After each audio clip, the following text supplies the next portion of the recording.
Hey, everybody. Thanks for tuning in to the Hanging On to Hope podcast. I'm Brenda J. And I'm Karen Wonder. And we are HangingOnToHope.org.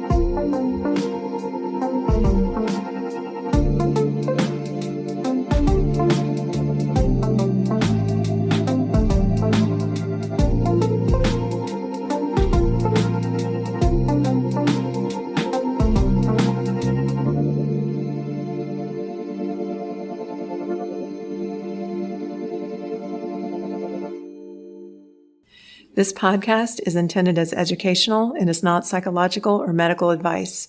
Always consult a professional when needed, and we disclaim any liability in connection with the instruction, information, or advice given. Hi, everyone. Welcome to the Hanging On to Hope podcast. This is Brenda J.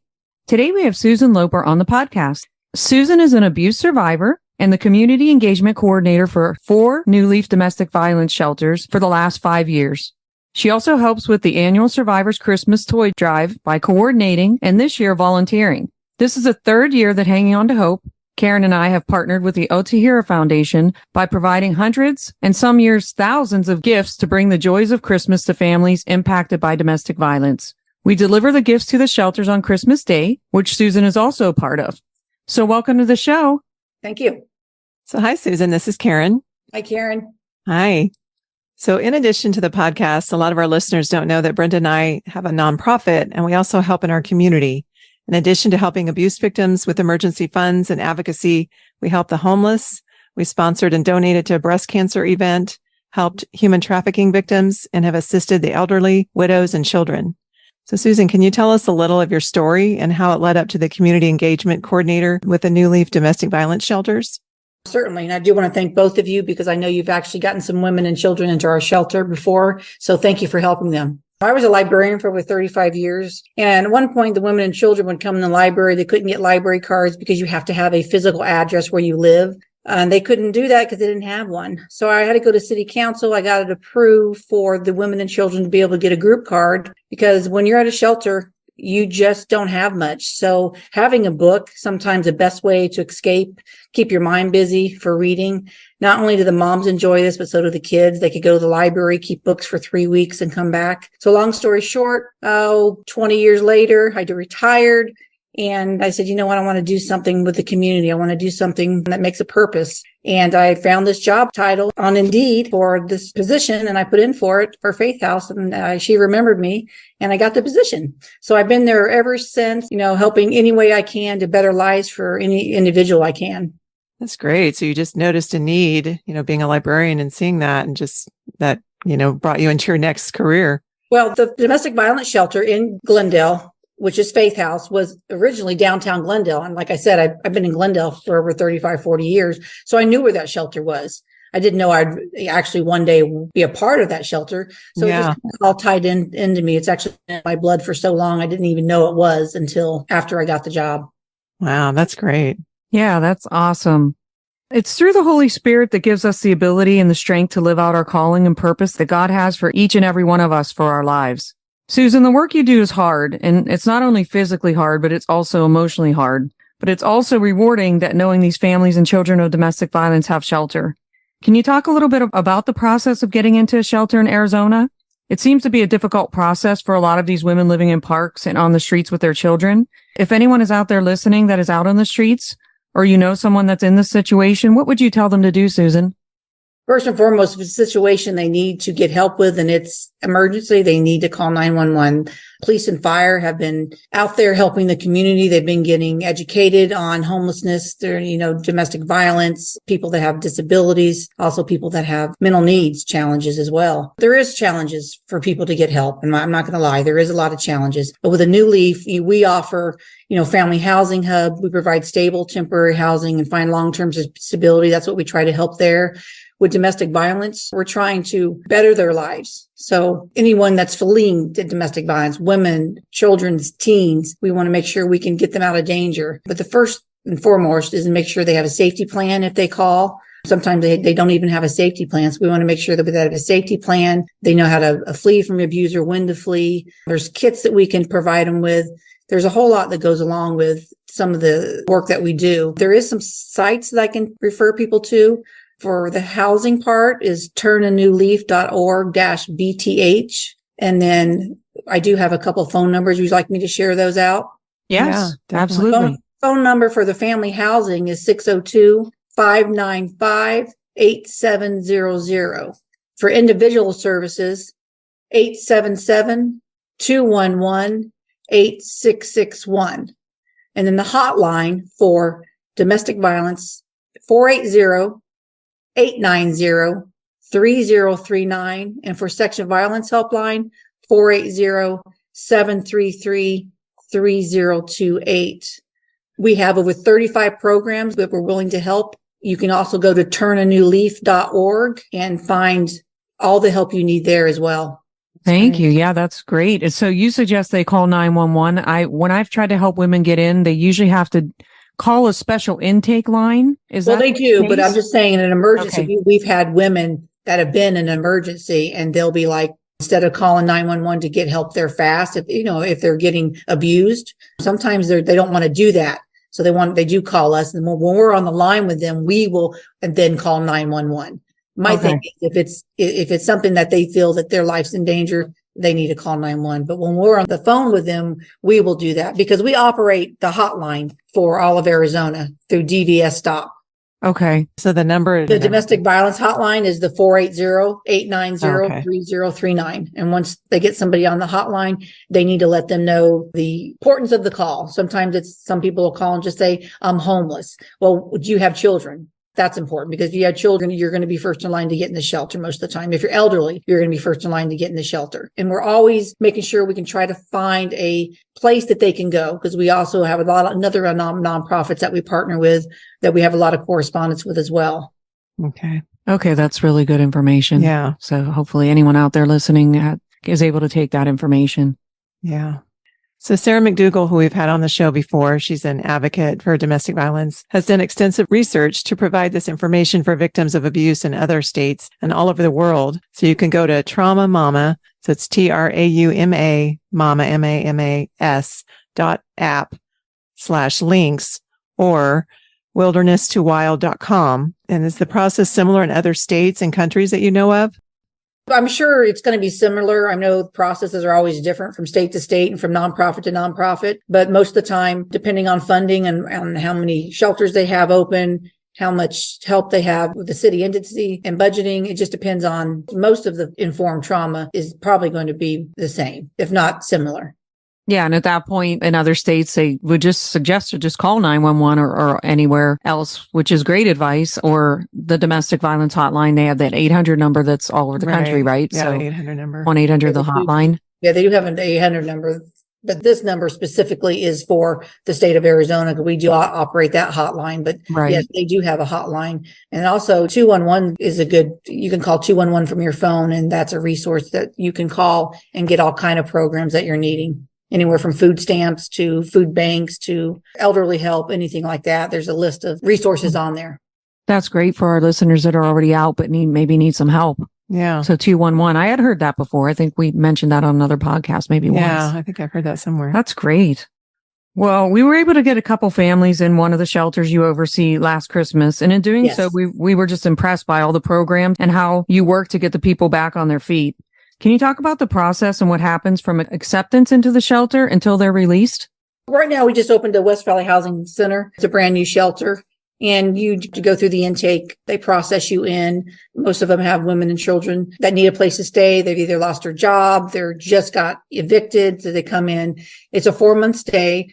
I have to say we've been open since July. We've already had 4 people in the 4 months already get housing. And so now they're leaving and we're getting new people coming in. So I have to say at a short period of time with this shelter, I have seen just a huge process and progress with the women and children coming in to that shelter. We also just opened a shelter with the city of Phoenix. I'm not sure if you heard Phoenix Bridge. We were actually taking women and men off the streets from the zone because the city had to clean that zone area up really quick. So we were actually taking people, not even doing intake, taking them right into the shelter. If you've not been to that shelter, it's called Phoenix Bridge. I suggest you maybe go down and take a tour because we've done amazing work. We have 95 people there. And in the first week, we already had some success stories. People just needing a driver's license, a birth certificate, just maybe somehow to get a hold of family members. And when you're on the streets, you don't have a phone. Sometimes it's hard to get those services. So, we take them off the streets. We help them with clothing, hot meals, getting them interviews, getting them just back on track again to be able to go back out in the world and live a life just like we're living. Yeah, I've heard of that program before, the Bridge. So this is just a new shelter that opened called Phoenix Bridge. Oh, okay. It's at a hotel. It's at Sweets Inn in Phoenix, and it just barely opened. It's been there about now 2 months. Wow, that's great. So they turned a hotel into a shelter. They sure did. They sure did. Yeah. And they're doing a fantastic job of it. I know last year, the one girl we got in with the little baby, she said how they were meeting with her and they were helping her fix her credit and, just the things that you did. Yeah. We have bank courses. We have we have DES that comes in and helps them get on food stamps, helps them get their IDs. DMV comes in, helps them get their IDs. We can help them get Social Security cards back. Because when they're fleeing, sometimes they leave with nothing. Yeah. Yeah. Yeah. We have a lot of places they can go in to actually get trained to do different jobs. Yeah, the other lady you helped her get on Section 8 and she got an apartment and she's doing well. Yes. Yeah, that's always great success stories when the moms comes in and we can't forget about those kiddos. They're going through a lot, especially the teenagers. And that's why this year I'm so glad you guys helped out with the toys and everything you did because those teenagers are really going to like all the gifts that you gave them. So thank you. Oh, yeah.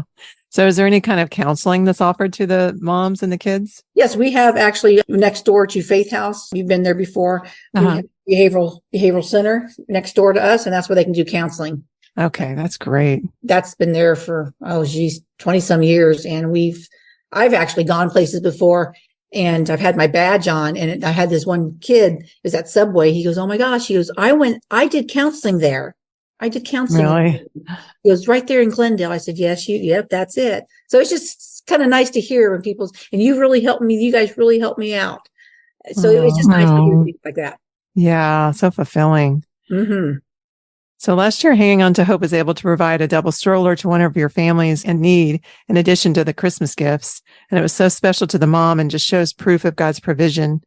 Can you give any other examples of how God miraculously provided for a family when hope was diminishing? I'm sure you've seen a lot of examples of that. Yeah. Yeah. Well, I should have to say through Tahara's work and maybe your guys' she's had people come all the way across states just to come stay at New Leaf and at Faith House. So I don't know how God brings someone from a different state all the way over here to a shelter that's going to provide for them, care for them, and get them into a place where they're doing pretty well. So that amazes me sometimes, just knowing that. Yeah. He's kind of got everyone everywhere. Yeah. Yeah. And I think it doesn't really register or click until you walk through and do the advocacy out in the streets and when you're in the trenches with them. And then you guys provide the shelter and change someone's life. Because they were in the library and it was too cold and they're in the library with their baby or they're just in a horrible situation where they're getting beat up. And it just, until you experience it and you walk through it, though, it just doesn't register quite the same. So I just thank you so much for what you do. Well, I appreciate that. Thank you. I know many stories of escaping abuse are success stories. Is there any one story in particular that stands out to you? There's so many of them. Gosh, in the last 4 years, we've just had so many success stories with women. Gosh, Tahara would be a great one, wouldn't she?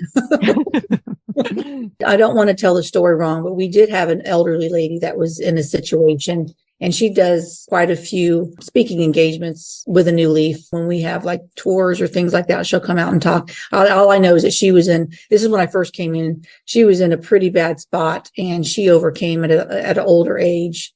And it was just amazing just to hear her talk about what she went through and how she got help and how she now helps younger women, not to be in that situation. Sometimes the stories I'm not privy to because they don't want to. Sometimes they're still being in hiding or they just don't want their story out there. Right. But that story was very touching when I did hear her speak about that. And Yeah. she did get the help within the New Leaf. So that was, that made it even just touched my heart even more.